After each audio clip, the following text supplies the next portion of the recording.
Welcome to our channel. Today we how to subscribe to RingCentral Cloud Phone easy tutorial step by step clearly. To get started with subscribing to RingCentral Cloud Phone, first, open your web browser. Navigate to the RingCentral website. Once on the home page, locate the Products tab in the menu. Hover over the Products tab to reveal a drop-down menu.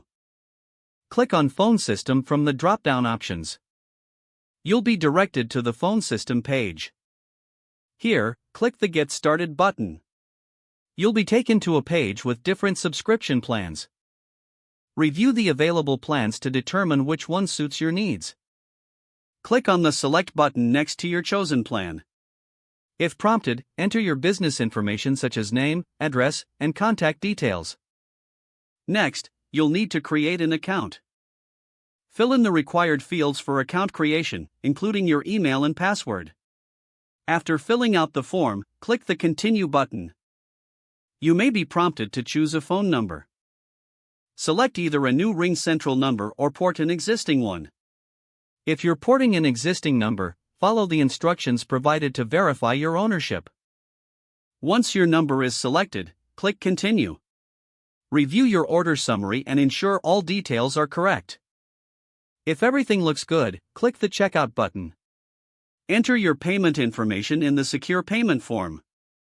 Choose your preferred payment method and fill in the required fields. After you've entered all necessary payment details, click Submit Payment. Once your payment is processed, you will receive a confirmation email. Follow the instructions in the email to activate your RingCentral account.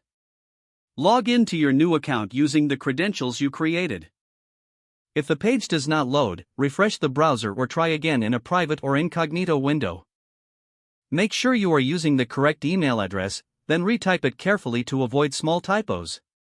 If your password is not accepted, use the reset option and create a new strong password you can remember. Check your spam folder for verification or security emails, then complete any requested confirmation steps. Don't forget to like this video and subscribe to our channel for more step-by-step tech guides.